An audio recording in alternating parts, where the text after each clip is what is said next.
Faça uma excepcional noite. Ninguém responde. Por que ninguém respondeu? Alguém sabe por que não respondeu? Porque ninguém falou isso para você até hoje. Então não tem uma linha de comando falando para você fazer isso. Mas se eu falasse boa noite, tinha uma linha de comando. O que significa isso? Você não usa quase nada do seu cérebro. Você não sabe muita coisa ao seu respeito. E quando eu falei faça uma excepcional noite, você pensou assim, e agora? O que eu faço? Eu falei, faça uma excepcional noite. O que você responde agora? Cada um respondeu o que quer, né? Vou te dar uma dica. Chega numa atendente de fast food e fala isso para ela. Faça um excepcional dia. Ela vai ficar em pânico. Ela nunca ouviu isso. Nós estamos doutrinados com coisas que nós já ouvimos e não conseguimos sair disso. Então presta bem atenção. Vou fazer uma viagem. Eu vou falar sobre a sua identidade. Eu sei que é a coisa mais piegas do mundo, que todo mundo acha que sabe. E eu vou te mostrar um problema sério que você não sabe. Aí você pensa assim, você nem me conhece. Como você vai falar que eu não sei? Eu conheço Deus e conheço quem é imagem e semelhança dele. Aí você vai ver se eu estou certo ou errado. Eu vou te dar uma dica. Número 1, sobre identidade. Primeira coisa, você tem que parar de ouvir mentiras sobre você, sobre Deus e sobre o que você vem fazer na Terra. Existe uma coisa que é fundamental que você entenda. Então vamos para a primeira. Há 100 anos atrás, os homens da ciência, que eu não ignoro, eu acho eles muito bacanas, os homens da ciência disseram que a Terra tinha 100 mil anos.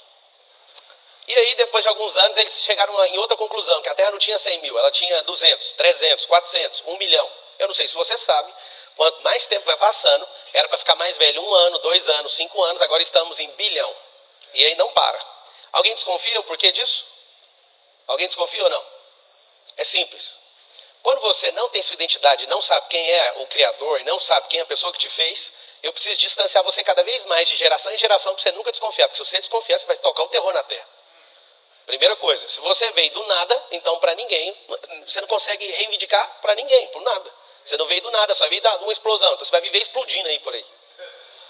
Agora está um segredo, eu estou falando de idade da Terra, ela não para de crescer, ela para crescer devagar, ela cresce de forma exponencial para manter distância. Segunda coisa, falaram que você é primo do macaco. Se você falar que é do macaco, você não estudou direito, é ancestral primo do macaco. Por que fizeram isso? Polegar opositor.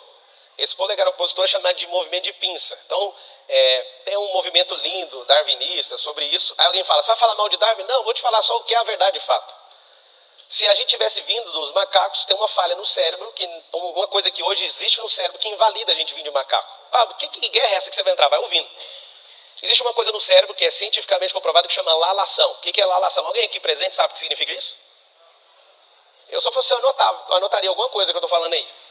Lalação significa uma janela cerebral em que, se você não aprender a falar até os 7 anos de idade, seu cérebro trava e não fala nunca mais. Macaco nunca falou, e se a gente veio de alguém que nunca falou, como que o primeiro ser humano falou? Primeira coisa, você tem que entender isso. Segundo, ao invés de crescer de forma natural a idade da Terra, ela cresce de forma exponencial para cada vez mais você ficar mais distante da idade da Terra, para você nunca entender que é um criador. 1920, Frankfurt, tem uma escola maluca chamada marxismo. A escola de Frankfurt juntou vários multimilionários muito bem intencionados em desconfigurar a glória de Deus. A glória de Deus é representada através do belo. O que significa isso? Dos meus 10 livros que eu já publiquei, eu falo sobre a destruição do marxismo cultural e é uma bandeira minha, pessoal, enquanto eu estiver vivo, fazer todo mundo na Terra descobrir sobre isso. O que eles começaram a ensinar? Tudo aquilo que representava a glória de Deus, eles pegaram e desconfiguraram. Então, por exemplo, o belo na arte, você vai lá nas catedrais na Europa, você vai ver sempre belo representado. Eles descobriram que para desconfigurar o belo no cérebro humano é só fazer o abstrato. Então, hoje, as obras de arte mais poderosas da Terra são só abstratas. E aí, desde 1920, estão mudando isso. Segunda coisa, para a gente destruir a representação da glória de Deus, eu preciso afetar o homem. O marxismo cultural tentou fazer o quê? Ele tentou de todas as formas acabar com a família. Nunca teve como acabar com a família em nenhuma geração. Por quê? Porque tinha um patriarca que dava a vida pela família, assim como o Cristo ensinou. E aí o que eles fizeram? Teve um cara que fez a atualização do Marx. O Marx, eu não sei se você o conhece, ele é um cara tão inexpressivo que nem o próprio livro que ele publicou, ele escreveu e nem leu. Quem, na verdade, fez isso foi Engels. Ele nunca teve contato com o proletariado e fica falando disso como se fosse a maior bandeira da vida dele, e ainda era um gigolô ainda por cima, nunca foi um bom pai, nunca foi bom nada, ainda se rebelou contra o próprio pai, quebrando um princípio que chama honrar pai e mãe. E foi criado debaixo do princípio judaico. Por que você está falando de Marx? Porque não funcionou a teoria dele, mas matou 200 milhões de pessoas. Chegou um cara poderoso chamado Antônio Gramsci. Esse cara, ele transformou o marxismo em marxismo cultural e falou, não tem como ganhar essa guerra. Não tem como destruir a família de forma abrupta, que os pais de família vão matar por eles. E aí o que aconteceu? A maior revolução da história. De 1920 para cá, a sede do marxismo cultural é dentro da sua casa. E aí seus filhos estão em rebelião contra vocês estão contra Deus e vocês estão contra uns aos outros. Seu próprio cônjuge é seu inimigo hoje. Isso foi ensinado para você perder essa configuração de família. Por que você está falando isso? Para te mostrar o que significa identidade. Alguém que sabe atacar a identidade, destruir sua identidade, começando na sua família, antes de você. Alguns de vocês têm experiências terríveis do que é família, do que é casamento, do que é ser filho e ser pai, inclusive.